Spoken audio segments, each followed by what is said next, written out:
I'm Chaun Pinkston, and welcome to Faith, Family, and Entertainment. If you are in the entertainment industry, I have a treat for you today. The boss lady herself, Natasha Garcia, is here. But first, I'll be speaking with the king and priest himself, head of King and Priest Unlimited, Dr. Robert Watkins. Join me in welcoming him. Hello, hey, sir. Chaun. How are you? Yes. Good to have you. Thank you so much. Have a seat. Thank you. It's a pleasure to be here. It's been too long, sir, Yes, but yes. I've been keeping up with you. You know, social media helps Yes. me to do that. Good, good, good. You are truly the head of Kings and Priests Unlimited. But you know what? First, Okay. I want to take you back a little bit. Okay. I remember when we first met. You were ministering at our church, the church that we were members of together. Yeah. And I remember you saying that if there is something that you desire to do and someone else is doing it, that you should literally just connect yourself with who's doing what you want to do. Absolutely. And serve in that capacity. Yeah.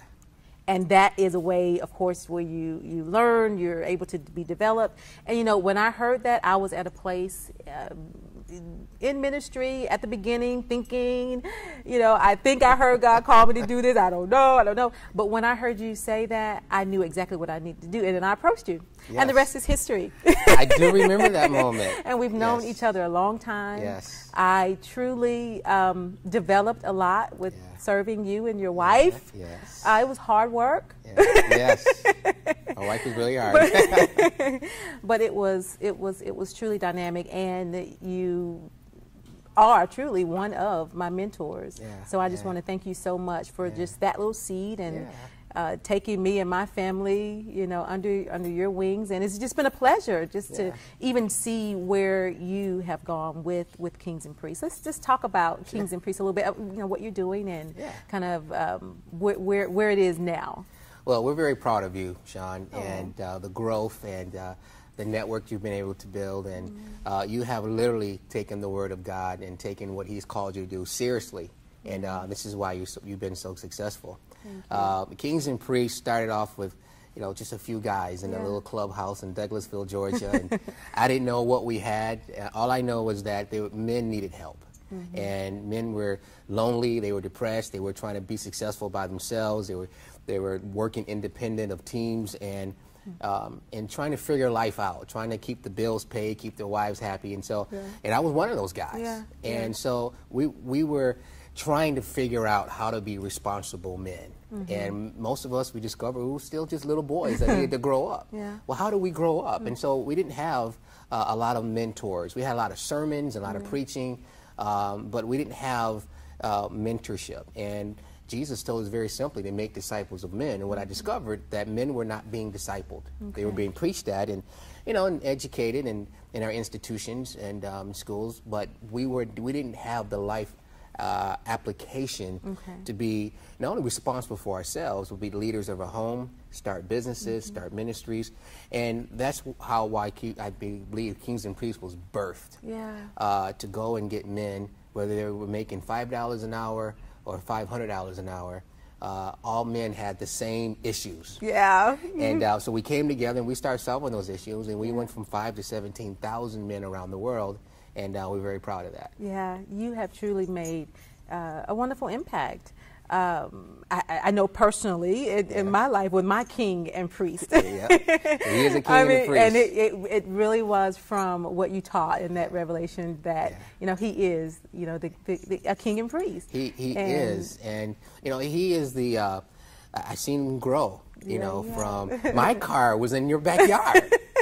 I needed a whole lot of work on my car, and he did, and he grew from there, and he went to, you know, the next place, and I brought my cars there, and my wife brought her cars there, and he grew and grew and grew, but most people are not willing to make those sacrifices, and I know it's not easy. You know, wife and kids, and so how do you balance all of that? And most men never get there, and so you know, most men define success as money in the bank. or they compare themselves to someone else and they feel less than. But the thing I'm proud of about your husband is that he understood who he was. This is who I am. Yeah. Nothing more, nothing less. Yeah. This is what I'm going to focus in on. And when you do that, eventually breakthrough will come forth. Yeah. Well, you definitely help with that. You know, Yeah. I want to talk about something specific with you. Okay. There's so much that I can talk about. Again, in following you, have a lot of wonderful information out there. But I came across something that you shared, 5 things you already have to prosper. And considering that we are talking about success, you know, the real deal, Yeah. I really want to, you know, for people, you know, what does that mean? How Yeah. is it defined? I mean, Yeah. how would you define success? Well, I define success very simple, and this is going to really take a pressure off a lot of people. Okay. But success means doing what you were born to do. And most people never get there. And there Yeah. are very, very few people. I meet very few people who are doing what they were born to do. You know, we may say, well, our pastor's doing what he's born to do. Or Right. we may say, well, Oprah is doing what she's born to do. Or Tyler Right. Perry's doing. But what about you? And so Right. most of us get hung up by education, or we're doing what our mom or our dad told us to do, and we never quite get there. Then life happens, and sometimes divorce happens, or a parent dies, and you get off track. But that's okay. We all get off track. But success, very simply, is: am I doing what I was born to do? Am I doing what God's called to do? You'll know that because you'll have peace. And I see thousands of people driving in the downtown every day. 99.9% of them are miserable. They're Yeah. in accounting, they are in customer service, and it's honorable to work. But at the end of the day, most people are trying to figure out, what am I doing? And you'll know because you'll have peace. Number 2, you need to answer the question, what makes me come alive? You know, most people never get to that point that the springboards them into that smile that surpasses all understanding. It just comes from your heart. Yeah. And most people never quite get there. And I don't care how much money you make. You could be making $1 million a year, but if you're not doing what you were birthed to do, there's always going to be something missing. And that's been my job to help them get there. Well, how did you get there yourself? How did you get to that place to say, okay, what do you feel defines what you've been Well, to do? first of all, we got to get clarity. Okay. And that's a word that we kind of put on the back shelf. But if you look at Steve Jobs of Apple Computers, if you look at Steve Ballmer of Microsoft, these guys have great clarity, and the clarity, they're so clear on where they're going, they can't be distracted. They almost become so enigmatic about their calling, their gifting, and because they see something so clear that it consumes them, and that's actually a good thing. I was going to say, is that okay? I mean, it's okay because when I think about you and I think about what you are doing and have accomplished, I automatically think about strategy. Yeah. Because I've learned from you, and so I think about strategy, and I think it's as a Christian, we've got to have a plan, we've got to have strategy, we got to have tactics that kind of lead up to that entire strategy that we're going to do to accomplish what we believe that we've been put here to do. Yeah. And well, when you get that clarity, the first thing you're going to receive is there's going to be a conflict between what you do every day and this newfound clarity that you have. Okay. There's only one reason why a person fails, and it's because they lose focus and they get distracted. But when you get this clarity, I remember working a job. I was working at Southwire, and I was the first African American in management there. And I had an office, and I had a nice view. I had a corner office, and it felt great. And I was driving a BMW, and I was young at the time. And all of a sudden, I got this clarity, like, I'm supposed to be doing something else. Wow. It's like, wait a minute, now I just got married, and and so I got this mortgage, and I'm not happy. There's no peace here. Wow. I have my own secretary, and I was like this crown jewel of the company, good path. But if you looked at my life again, I was like, this is not what I'm supposed to do. There's something else. Right. And so I lived in that spirit of something else. That's where most people are living. But the clarity comes in, and then the conflict comes, that you have this vision, and the strategy comes into, how do I go from where I am to this vision? And that's where most people get stuck in the middle. So get stuck and fall off. They're stuck. Or even say, okay, well, maybe it's not to be. Right. Because yes, So how do we move past that gray area? You move past it, first of all, getting consumed by that, becoming an expert in that, doing one thing every day towards that. Well, for me, I realized, well, first of all, Lord, who am I to talk to men? I'm so flawed. I've got so many skeletons in my closet, so many secrets, right? We all do, right? And I was like, well, who am I? I'm kind of like Moses, first of all. Once I got over the insecurity of, I can do this, first thing I did was, let me meet with a few guys in Douglasville at a small, 20 by 20 room, and I taught a John Maxwell lesson. And guys still was like, what am I doing here? I said, well, I don't know what we're doing here, but this is something that I'm supposed to do. So I had to take a small step with 8 guys in a room, and that's where I started. Then they came back the next month. They all bought somebody. All of a sudden, 16 guys came. Wow. Then the next time, then we had 30 guys. We had to move. We got 30 men coming. Right? And then we moved to College Park, there's a friend named Kevin Smith. They said, can I use your conference room, man? I got 30 men. They love this stuff. All of a sudden, 50 guys came. And then we had to move to the Ritz-Carlton. And Dale Bronner came. But it started with, now, financially, how does all that happen? Well, you may have to continue to work your day job as you do your... Now, let's keep that real, Okay, let's just be real with it, right? Please. So millions of dollars and people just didn't start happening. But when you become consumed, my point is, relationships begin to show up. Relationships only show up for people who have focus and clarity. And you don't have to go looking for them. They'll find you. So what I discovered was the frustration that I had in my life, and the longing to help men and help people naturally attracted other people.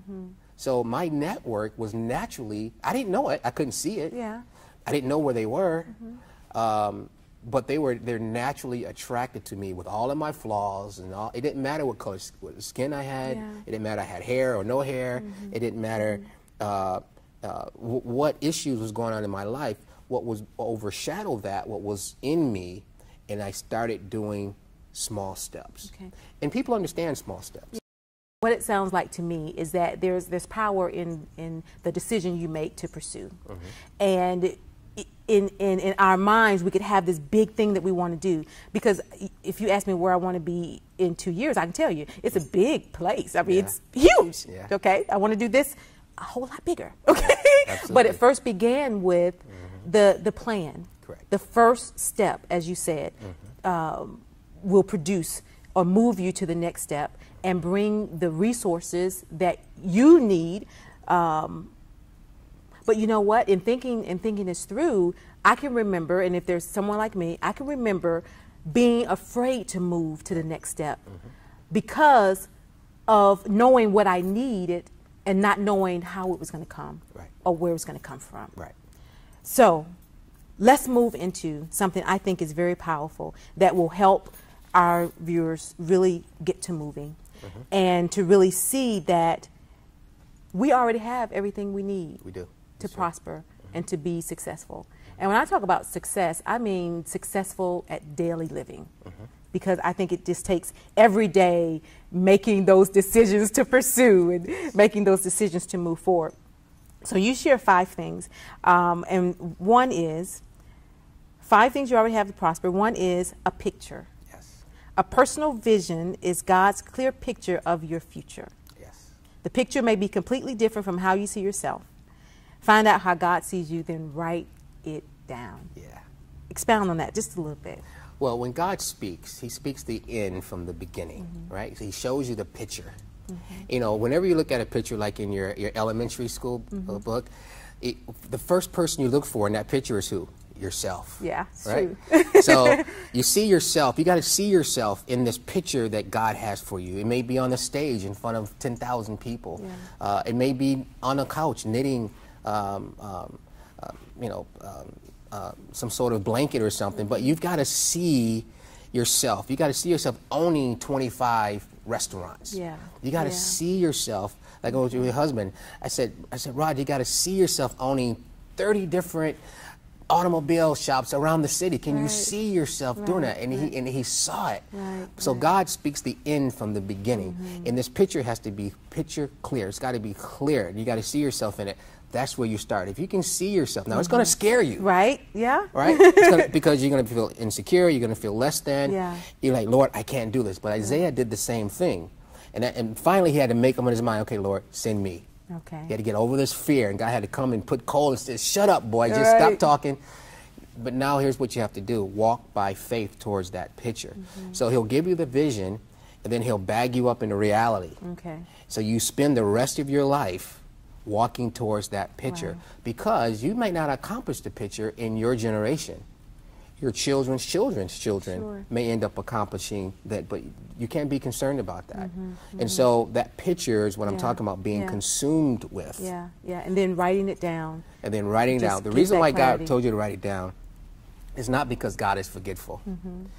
Writing it down takes courage. It makes you do something.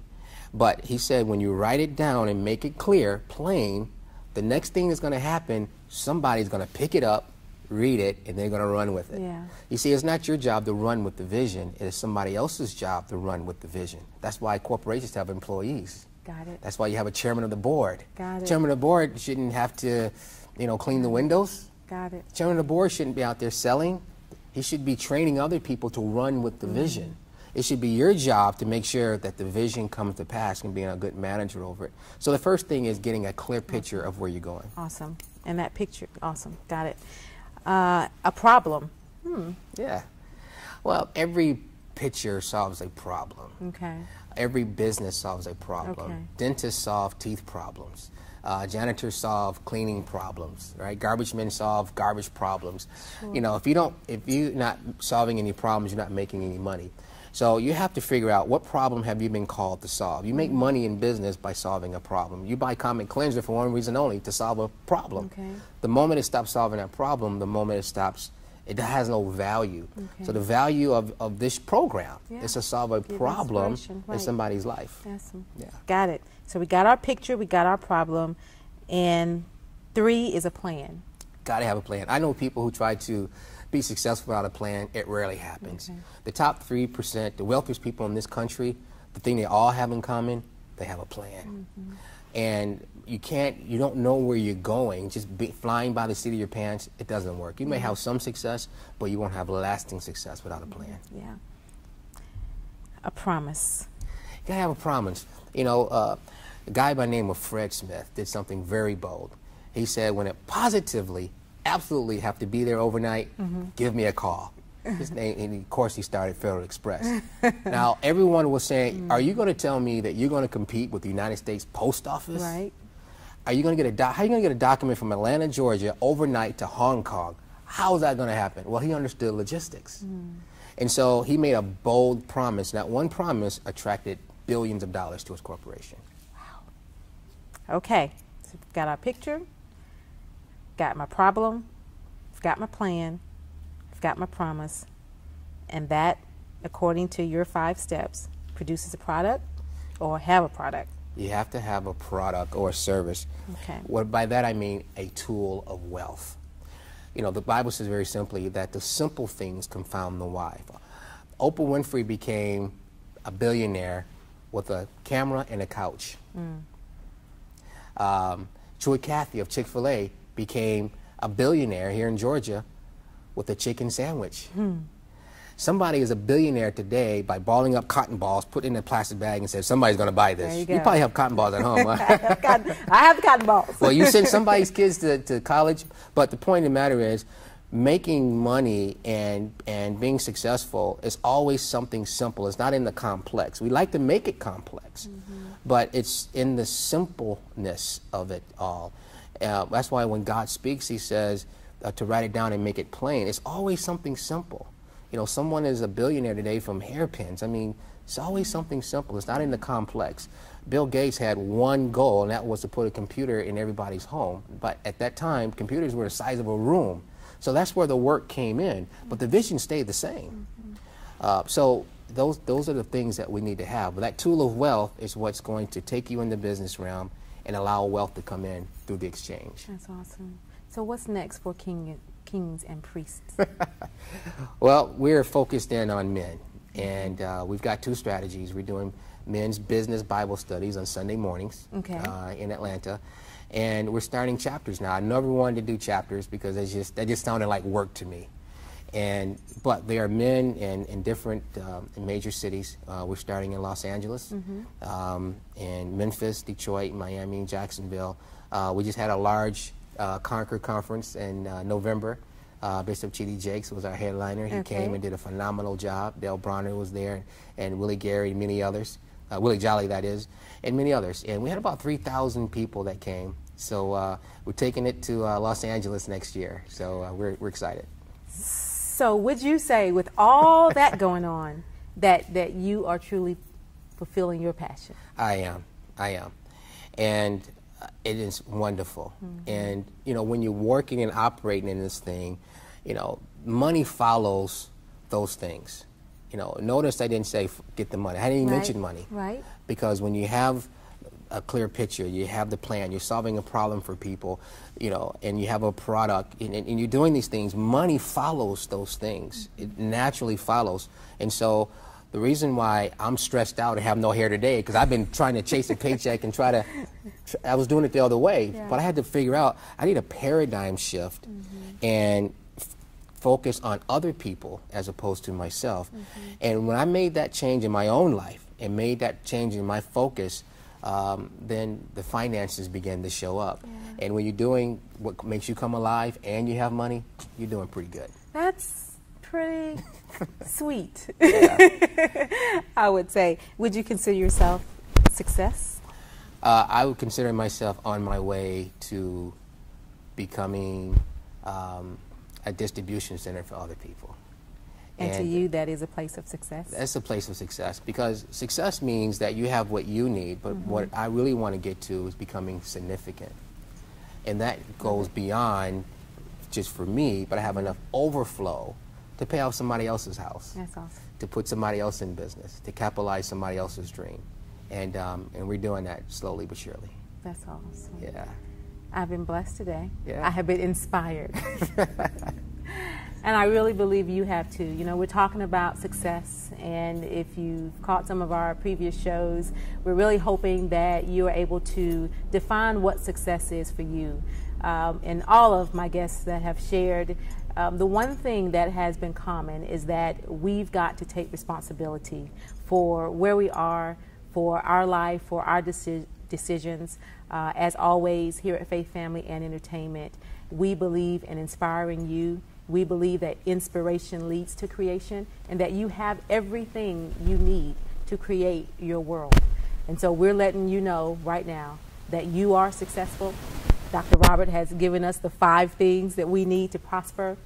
And so we're encouraging you today to take a hold of your life, pursue your passions, and prosper. And even greater than that, be blessed to be a blessing. We'll see you soon here at Faith, Family, and Entertainment.